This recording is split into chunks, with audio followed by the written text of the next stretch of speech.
আশুষী চৌধুরী চলে এসেছি আমাদের সি প্রোগ্রামিং ল্যাঙ্গুয়েজের পরের ভিডিও নিয়ে, যেখানে আমরা শিখব ফর লুপ। লুপ লুপ জিনিসটা কি? আচ্ছা, ধরো তোমাকে আমি বললাম যে হ্যালো ওয়ার্ল্ড 5 বার প্রিন্ট করে দেখাও। তুমি কি করবে? তুমি প্রিন্টএফ হ্যালো ওয়ার্ল্ড এরকম ভাবে 5 টাইমস প্রিন্ট করবে। ঠিক আছে, এবার আমি ধরো বললাম তুমি হ্যালো ওয়ার্ল্ড 200 টাইমস প্রিন্ট করে দেখাও। তখন তুমি কি 200 টাইমস প্রিন্টএফ বলে লিখবে? নিশ্চয়ই লিখবে না। ঠিক তখনই আসে লুপের কনসেপ্ট। লুপে আমরা কি করি? প্রথমে একটা ভ্যালু দিই, যে ভ্যালুটা থেকে আমাদের লুপের ভ্যালুটা শুরু হচ্ছে। তারপরে একটা ভ্যালু দিই, সেটা হচ্ছে কন্ডিশন, মানে কত অবধি আমাদের লুপটা চলবে। তারপরে একটা ভ্যালু দিই, সেটা হচ্ছে ইনক্রিমেন্ট বা ডিক্রিমেন্ট, মানে লুপের ভ্যালুটা কত করে বাড়ছে। এই 3টে স্টেপে আমরা লুপ ইউজ করি। চলো দেখে নেওয়া যাক আমরা ফর লুপ কিভাবে ইউজ করতে পারি। চলো বন্ধুরা, এবার আমরা দেখে নেব আমরা সি প্রোগ্রামিং ল্যাঙ্গুয়েজে ফর লুপ কিভাবে ইউজ করতে পারি। প্রথমেই রয়েছে আমাদের হেডার ফাইল, তারপরে আমরা চলে আসব আমাদের মেন ফাংশন ইন্ট মেন। তারপরে আমরা কি দিয়েছি? এখানে সেকেন্ড ব্র্যাকেট ওপেন আর ক্লোজ করেছি। তার ভেতরে আমরা কি করব? ফর লুপ ইউজ করব। আচ্ছা, প্রথমে তার জন্য আমাকে কি করতে হবে? একটা ভেরিয়েবল ডিক্লেয়ার করতে হবে। আমি নিলাম ইন্ট আই, সেমিকোলন দিলাম।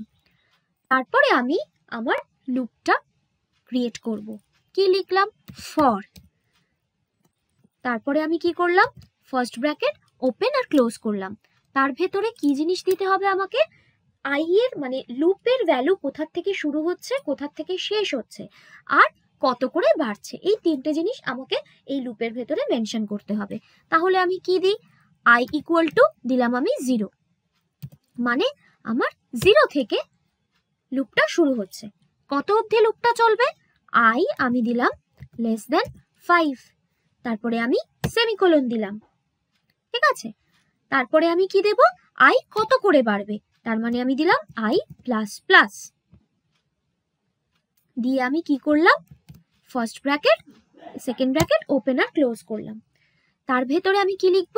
আমি হ্যালো ওয়ার্ল্ডকে 5 টাইমস প্রিন্ট করতে চাইছি, তাহলে আমি কি লিখব? Printf hello world. তারপরে আর কি দেব? Slash n. এই স্ল্যাশ এন মানে হচ্ছে নিউ লাইন, যাতে আমার পর লাইনে আসে, সেই কারণে এই স্ল্যাশ এনটা আমরা ইউজ করি। দেখি রান করি, দেখো 5 টাইমস হ্যালো ওয়ার্ল্ড প্রিন্ট হয়ে গেছে। তার মানে কি করলাম? আমরা আই একটা ভেরিয়েবল নিলাম, তারপরে এই আই এর ভ্যালু মানে লুপের ভ্যালুটা কোথা থেকে কোথা অবধি চলবে সেইটাকে মেনশন করলাম, মানে আই ইকুয়াল টু 0, তার মানে 0 থেকে আমার লুপটা চলবে। আবার লেস দ্যান 5, তার মানে 5 অবধি, 5-এর কম অবধি, 0 থেকে 5-এর কম অবধি আমার লুপটা চলবে। তার মানে কতবার চলছে? 0 1 2 3 4 এই অবধি চলছে। দিয়ে আবার সেমিকোলন দিলাম। তারপরে কি দিলাম? আই প্লাস প্লাস, মানে আই এর ভ্যালু 1 1 করে বাড়বে, তার মানে 0-এর পরে 1, 1-এর পরে 2 3 4 এইভাবে যাচ্ছে। তার মানে আই এর ভ্যালু হয়ে গেল 0 1 2 3 4। এই 5 টাইমস লুপটা চলবে, সেই কারণে প্রিন্ট হচ্ছে আমাদের হ্যালো ওয়ার্ল্ড, সেটা 5 টাইমস প্রিন্ট হচ্ছে। আচ্ছা, এখানে যদি আমরা একটা জিনিস চেষ্টা করি যে আমি এই 0 1 2 3 4 এই ভ্যালুটাকেই প্রিন্ট করব, তাহলে আমি কি করব?